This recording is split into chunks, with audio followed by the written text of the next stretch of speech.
You can tell everything about a person by the way they treat someone they think can't fight back. That's what my dad used to say before he died, and standing there in the cold rain outside the Willow Creek Estate's gate, I finally understood exactly what he meant.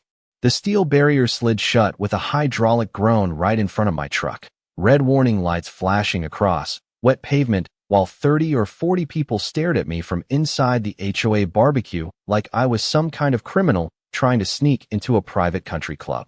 The smell of rain and charcoal smoke mixed with diesel exhaust drifting off my work trailer, and somewhere behind me thunder rolled low across the Texas sky like distant artillery.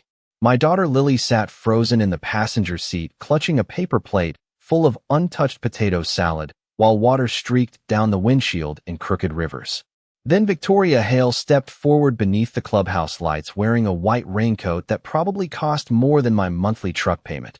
Blonde hair perfectly curled despite the storm, manicured fingers wrapped around a clipboard like it was a badge. Her smile looked polished enough to sell million-dollar homes and cruel enough to evict people from them. "I told you already, Ethan," she said loudly enough for everyone under the pavilion to hear. "Work vehicles are not welcome at community events." A few nervous laughs scattered through the crowd. Someone looked away. Someone else pulled out their phone. The rain hammered harder against the roof of my truck, sharp metallic taps echoing through the cab, while my trailer lights blinked steady red behind us. Victoria took another step closer, heels clicking across soaked concrete.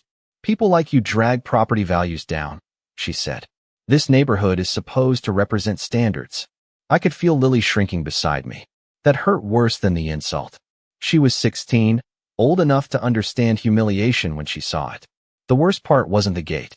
It wasn't the crowd staring at us like entertainment. It was the way Victoria looked at me. Calm, certain, like she'd already decided exactly who I was. Divorced electrician. Old. Ford truck. Rust stains on work boots.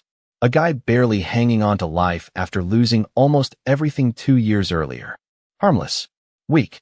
Easy to push around. The storm wind carried the sharp smell of ozone through the cracked window as lightning flickered somewhere beyond the subdivision lake.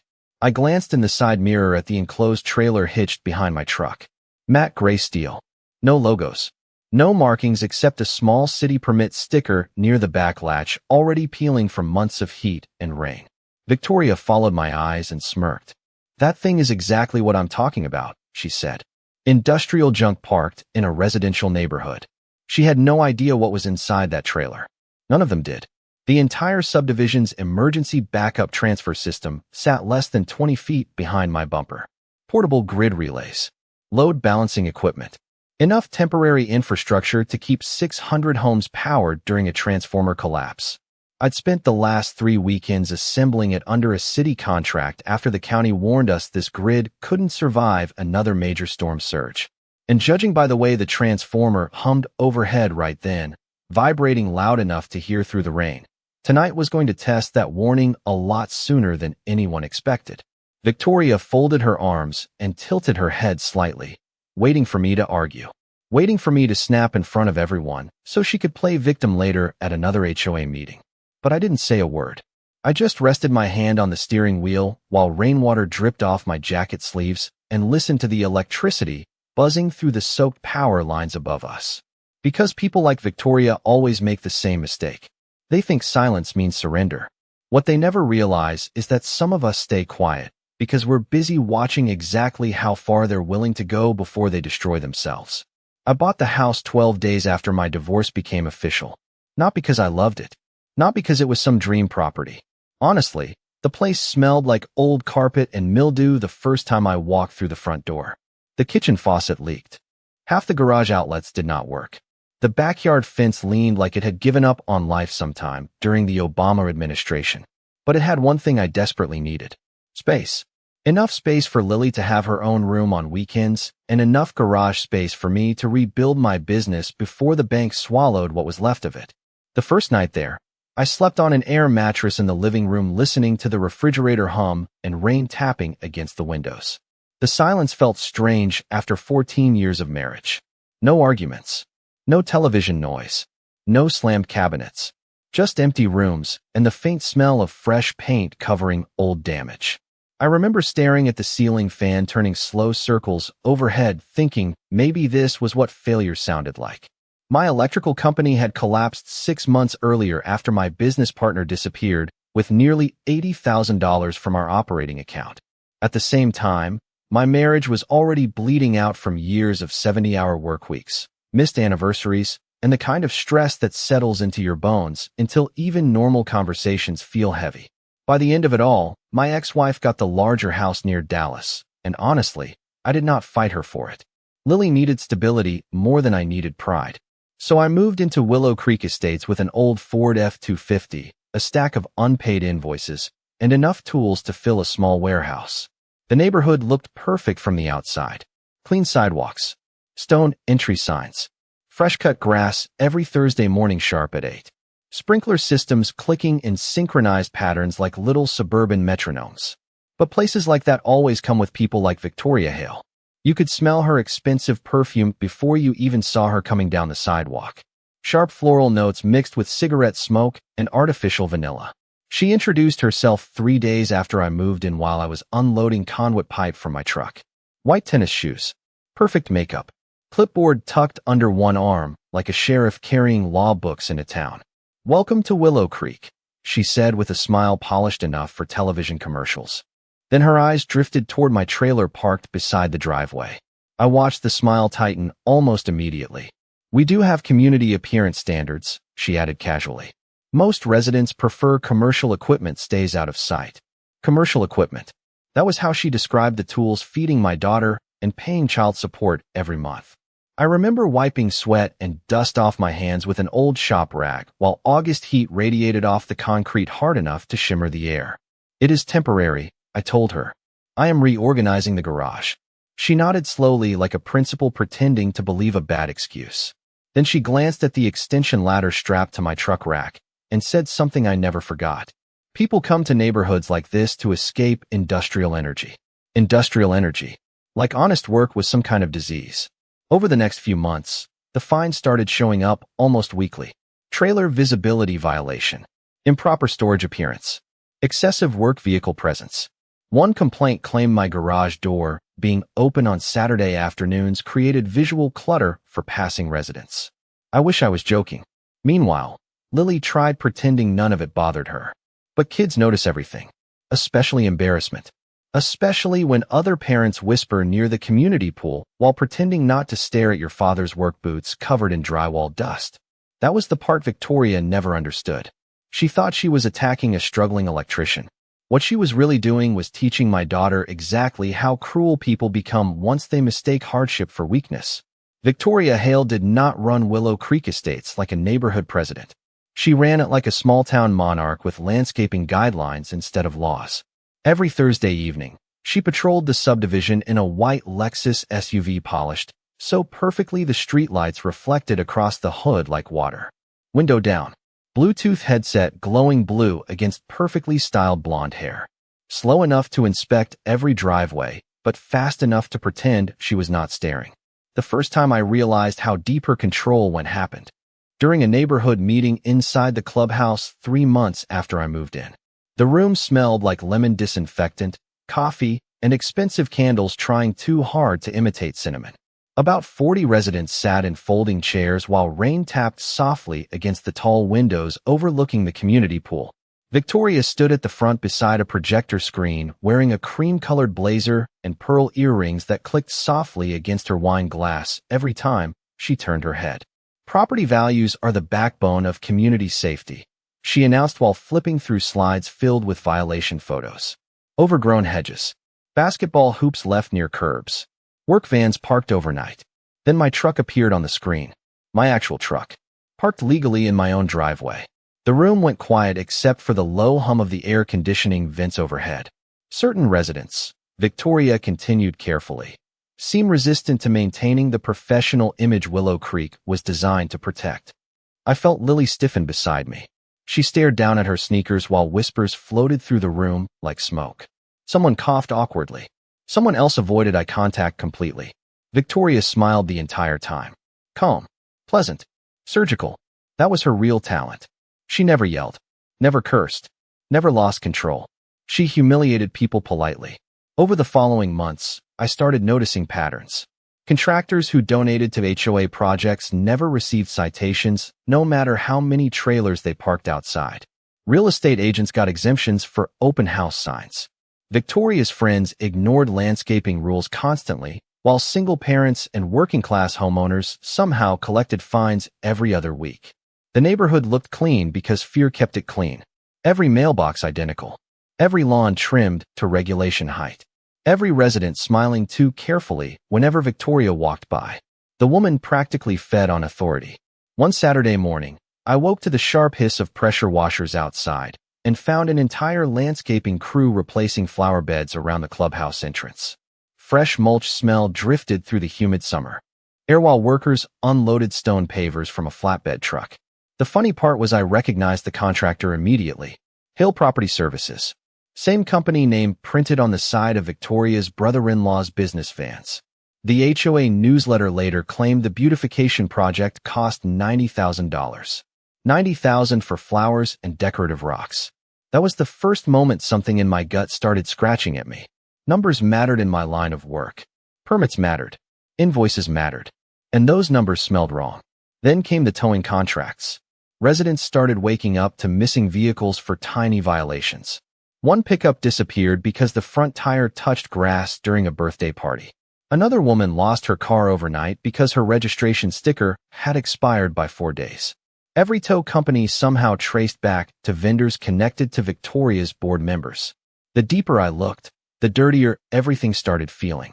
But the real warning came from old Mr. Donnelly across the street. Retired firefighter. Vietnam veteran. Quiet guy who smelled permanently like pipe tobacco and motor oil. One evening while I was replacing a breaker panel in my garage, he shuffled over carrying 2 beers and leaned against the workbench while thunder rumbled outside. Victoria only targets people she thinks stand alone, he said softly. That woman studies weakness like other folks study weather. Rain started hitting the garage roof harder then, heavy enough to drown out the distant traffic beyond the subdivision walls. I remember tightening a wire connection while fluorescent lights buzzed overhead and asking him why nobody ever fought back. Mr. Donnelly stared out toward the dark street for several seconds before answering. Because most people here are terrified of becoming the next example.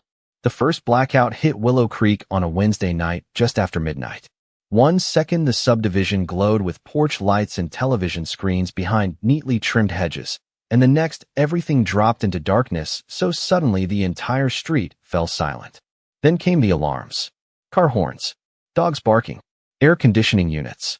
Dying all at once with a heavy electrical thud that vibrated through the neighborhood like a giant breaker snapping open. I was already awake in the garage finishing a transfer relay assembly when it happened. The sharp smell of heated copper still hung in the air around my workbench, and rain hammered the roof hard enough to blur the sound of distant thunder.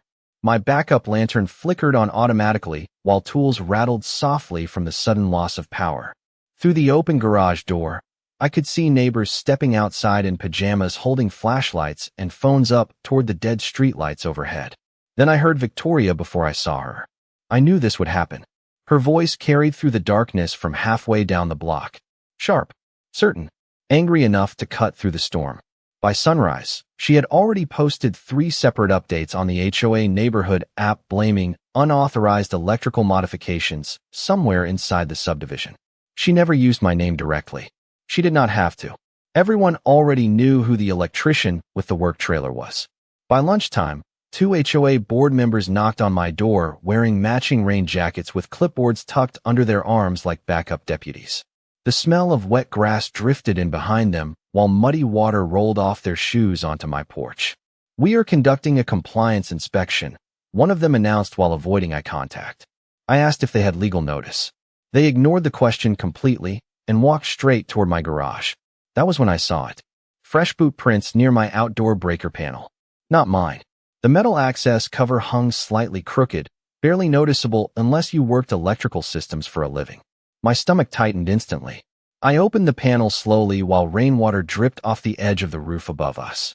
One of the neutral lines had been loosened deliberately, not enough to completely fail, just enough to create unstable voltage fluctuations under heavy load. dangerous enough to fry appliances if the system surged again. The metallic smell of ozone hit me immediately. Someone had tampered with my power line. Looks pretty unsafe. To me. The second board member muttered quietly behind me. Unsafe. That word again.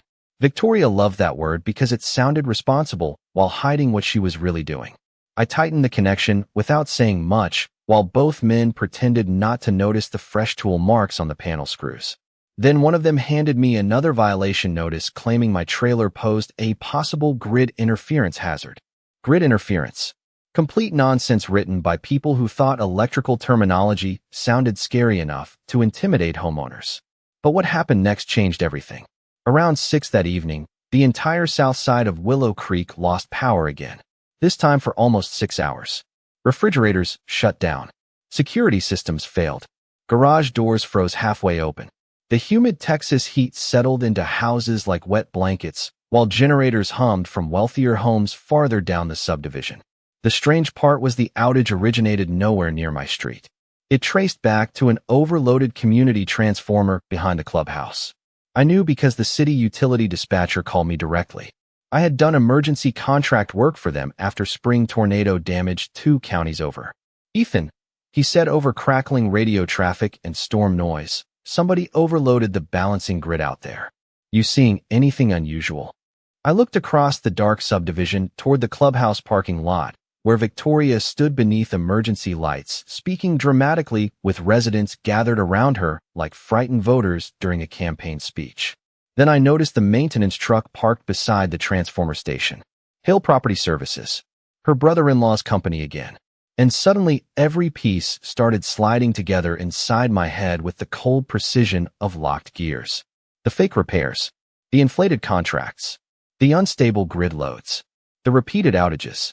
They were patching old electrical infrastructure with cheap temporary fixes while billing the HOA for full replacements. And when things failed, Victoria needed a scapegoat standing nearby with work boots and a trailer full of equipment. The funny thing about working electrical for 22 years is you stop trusting surfaces. Fresh paint means somebody is hiding water damage. Clean conduit usually means nobody checked what is happening behind the walls. And people who smile too much during inspections are almost always lying. After the second blackout, I stopped arguing with Victoria completely. No more defending myself at HOA meetings. No more responding to violation letters beyond the legally required minimum. I just watched. Every evening after work, I sat in the garage with the smell of sawdust, motor oil, and hot coffee hanging in the air while rainwater dripped steadily from the gutters outside. Lily usually sat nearby doing homework at the old wooden workbench beside mine, earbuds in, pretending not to notice how often I stared at permit records on my laptop. The deeper I dug, the uglier everything became. Willow Creek had approved nearly $400,000 in electrical infrastructure upgrades over the last 3 years. Transformer replacements, underground feeder repairs, emergency surge protection systems. But according to county permit databases, almost none of those projects had actually been filed correctly with the city. Some permits were incomplete. Others were duplicated under different invoice numbers. One transformer replacement had supposedly happened twice within 8 months despite the equipment still carrying the original manufacturer seal from 2009. That is not maintenance. That is fraud wearing a safety vest.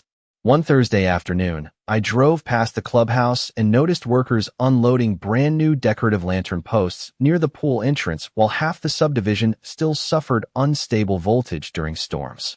The smell of fresh asphalt and wet mulch drifted through humid air while Victoria stood nearby directing contractors like a movie producer managing a set. Expensive landscaping, new stone signs, cosmetic upgrades everywhere. But the electrical backbone underneath the neighborhood looked like a dying animal being forced to sprint. Then came the copper thefts. At first, residents blamed teenagers. A few missing ground wires near utility boxes. Small sections of stripped cable. Disappearing from maintenance sheds. But I knew better. Real thieves go for quick resale. These cuts were surgical. Precise. Someone familiar with infrastructure was removing specific sections while masking overload damage elsewhere. One night around 11, I heard truck doors slam outside during another storm warning. I killed the garage lights immediately and stepped into the darkness near the side window. Rain hissed across the street under yellow street lamps, while a Hale Property Services truck rolled slowly toward the transformer station near the clubhouse. Two workers climbed out wearing reflective jackets. One carried a spool of cable. The other carried bolt cutters. My stomach tightened cold and hard. They were not repairing anything. They were swapping damaged materials before inspectors could identify overload failures. Covering tracks. I grabbed my phone and started recording from inside the dark garage while thunder rolled low enough to rattle the windows. The men worked fast. One opened the utility access panel while the other scanned the street nervously every few seconds. Then I saw something that made my blood run colder than the rain outside. Victoria's Lexus pulled up beside them. She stepped out holding an umbrella and pointed directly toward my house, toward my trailer. Even from half a block away, I could see that familiar tight smile on her face. The workers nodded. One of them laughed. A few seconds later, they closed the utility panel and drove away.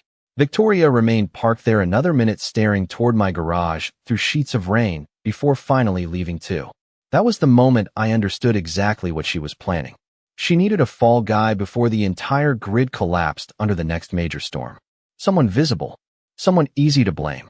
Someone already hated by half the subdivision because she had spent 2 years feeding them stories about dangerous work equipment and declining property values. Me. I stood there in the dark listening to rain hammer against the roof, while Lily slept inside the house, completely unaware that the woman running this neighborhood was preparing to bury me under her own corruption. But Victoria still had one problem she did not know existed yet. Electricians notice patterns. And once I start tracing a bad circuit, I do not stop until I find the exact point where the fire begins. 3 days before the biggest storm of the year hit Texas, the county issued a severe weather warning advising possible transformer failures across older residential grids. Most people in Willow Creek treated it like background noise. They stocked up on wine, batteries, and bottled water while posting dramatic weather updates online. I treated it like a countdown clock. The air itself felt different that week. Heavy. Charged. Every time I stepped into the garage, I could hear unstable current humming through the subdivision lines overhead like a mosquito trapped inside the walls. Old systems talk when you know how to listen. And Willow Creek was practically screaming. I stopped sleeping much after that. Every night, the garage lights stayed on past midnight while rain tapped softly against the windows and Lily slept upstairs with music playing low through her bedroom wall. The smell of solder smoke and fresh-cut wire insulation settled permanently into my clothes while I rebuilt the emergency transfer unit inside the trailer piece by piece. Portable relays. Backup load balancers. Emergency feeder switches. Everything fully permitted through the city under temporary storm response authorization. Legal. Documented. Inspected twice. But I made one deliberate decision. I did not tell the HOA a single thing. Instead, I let Victoria keep believing the trailer was some dangerous, unauthorized eyesore poisoning her perfect suburban kingdom. Because by then, I understood something important about people like her. Arrogance makes predictable decisions. The more certain someone becomes that they control the story, the easier it is to guide them exactly where you want them standing when the truth arrives. So I started preparing quietly. First came the cameras. Not obvious security cameras mounted under floodlights. Hidden ones. One above the garage soffit aimed toward the driveway. Another inside the trailer itself wired to cloud backup storage. 2 more pointed directly at the transformer. Access road behind the subdivision clubhouse. Motion activated. Timestamped. Audio enabled. Then I installed load monitors throughout the trailer system capable of recording every voltage fluctuation during a grid event. If the neighborhood overloaded during the storm, I wanted proof showing exactly where the failure started and exactly who touched the system before it collapsed. The funny part was Victoria practically helped me build the trap herself.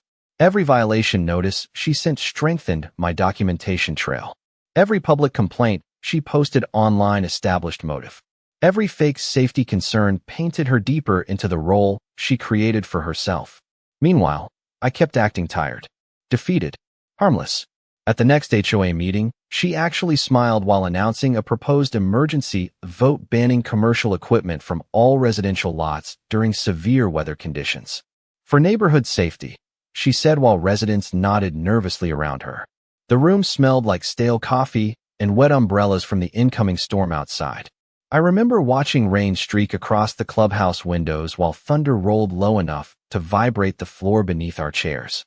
Then Victoria looked directly at me and added, "Certain residents have consistently ignored community concerns regarding unauthorized electrical risks."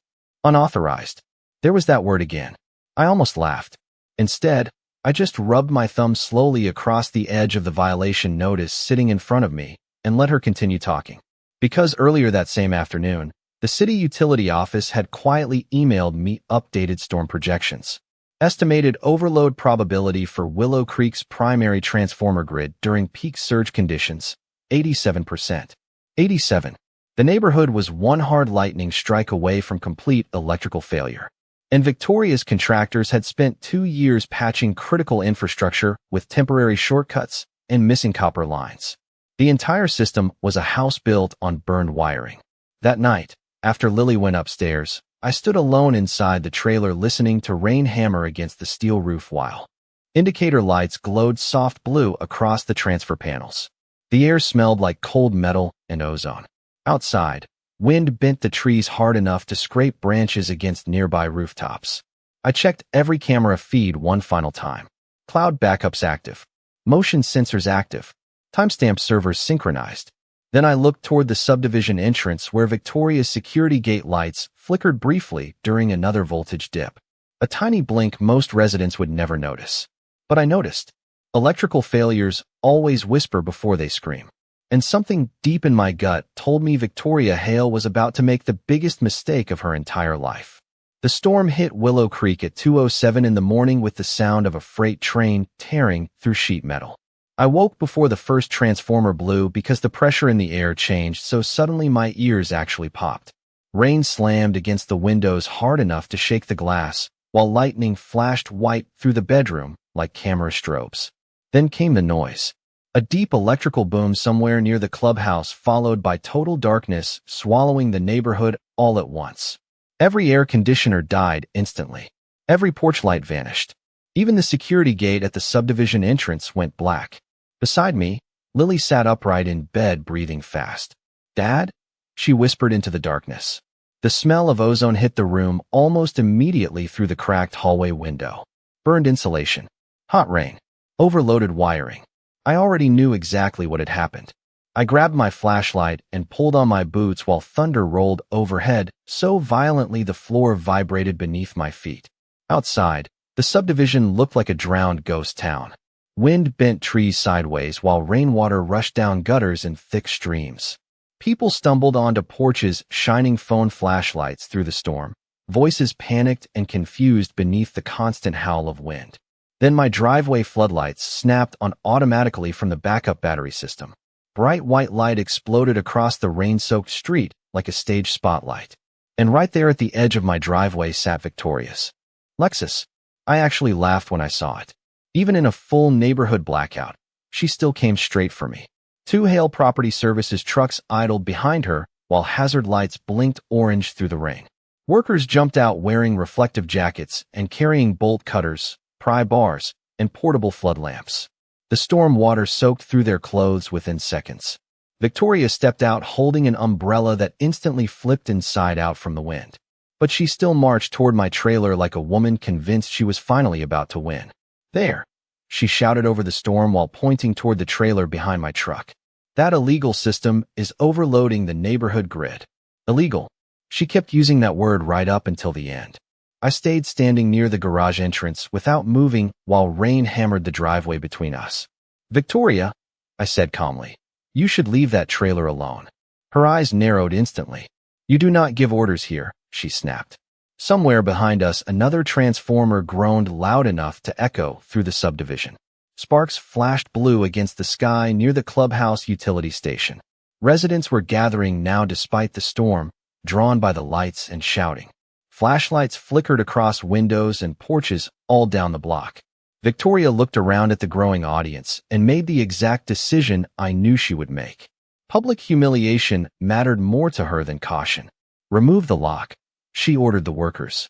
One of the contractors hesitated briefly.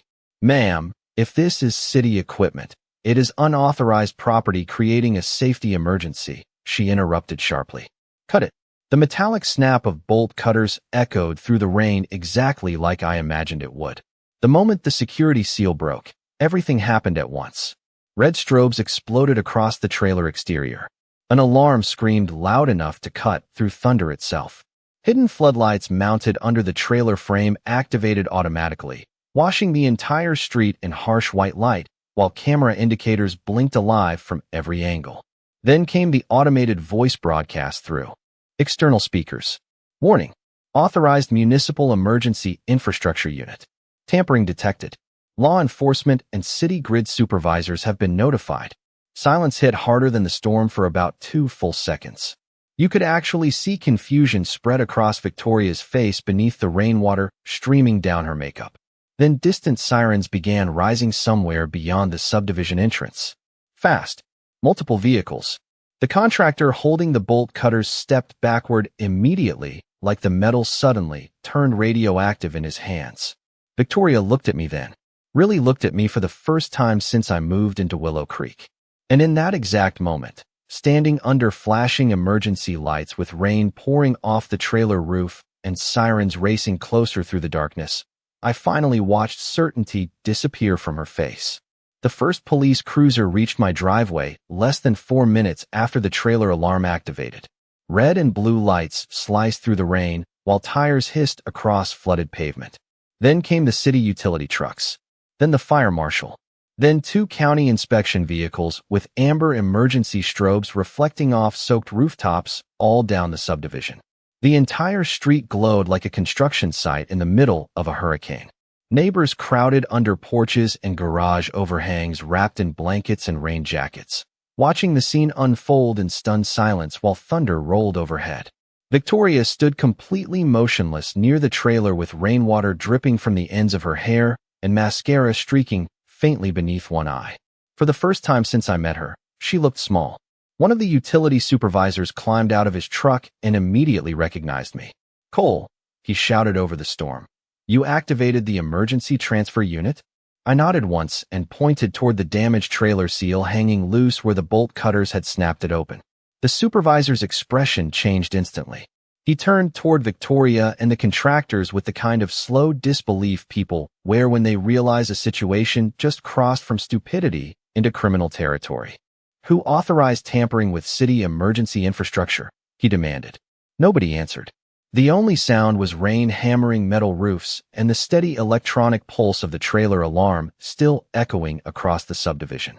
Then one of the contractors made the mistake of speaking. "She told us it was illegal equipment," he muttered while pointing directly at Victoria. I watched her face tighten immediately. "Because it was overloading the neighborhood," she snapped back. "That trailer caused the blackout." The fire marshal stepped beside the transformer diagnostics panel mounted near the trailer and shook his head before she even finished talking. "No, ma'am," he said calmly. "Your grid failed from overload damage and unauthorized copper bypasses inside the primary transfer station." Unauthorized copper bypasses. Hearing the words out loud hit the crowd harder than the thunder. Murmurs spread instantly through the residents gathered nearby. Confused voices. Angry voices. Questions finally surfacing after years of strange outages and endless HOA assessments. The utility supervisor pulled up system records on his tablet while rain dripped from the brim of his hard hat. "Your subdivision transformer has been running unsafe temporary modifications for at least 18 months, he announced. "There are missing grounding lines and falsified maintenance reports attached to this address." Then he looked directly toward the Hale Property Services trucks parked behind Victoria's Lexus. Everything after that happened fast. Too fast for Victoria to regain control of the story. Inspectors opened utility access panels near the clubhouse and immediately found mismatched wiring sections, unreported bypass splices, and stripped copper replacements hidden behind cosmetic repair work. One county official actually laughed in disbelief while photographing patched conduit held together with hardware store clamps instead of certified connectors. Meanwhile, every camera feed from my trailer uploaded automatically to the cloud system and transferred directly to the city servers. Timestamped footage. Audio recordings. Victoria ordering the contractors to cut the seal. Workers tampering with transformer stations earlier that week. Everything preserved. Everything legal. The storm finally began weakening around 4 in the morning, leaving behind that strange metallic silence heavy rain always creates afterward. Water dripped steadily from tree branches while emergency crews worked beneath portable floodlights, restoring partial power to the subdivision. I stood near the garage beside Lily wrapped in an old flannel blanket, while residents watched Victoria from across the street with expressions that looked less like fear now and more like betrayal. Because once people stop being afraid of someone, they finally start seeing them clearly. One of the officers approached Victoria quietly near the curb while she argued with an inspector about HOA authority and emergency powers. He listened for about 10 seconds before gently interrupting her and asking for her hands. The entire neighborhood went silent watching that moment happen beneath flashing lights and soaked American flags hanging limp from front porches. Victoria looked around the street like she genuinely expected somebody to defend her. Nobody moved. Nobody spoke. Even the contractors avoided eye contact. Then Mr. Donnelly stepped onto his porch across the street, holding a cup of coffee in both hands while steam drifted upward into the cold storm air. He looked directly at me and nodded once. Not celebration. Not revenge. Just recognition. Like an old firefighter finally watching smoke reveal where the fire had been hiding all along. By sunrise, Willow Creek looked like a completely different neighborhood.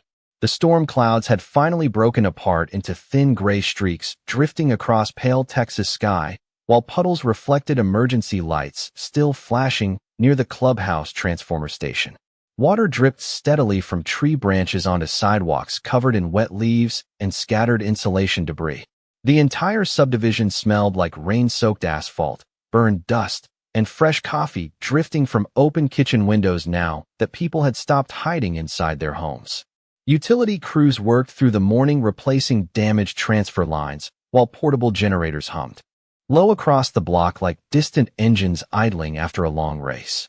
I stood in my garage holding a ceramic coffee mug between both hands while Lily sat cross-legged on the workbench nearby wrapped in one of my old hoodies.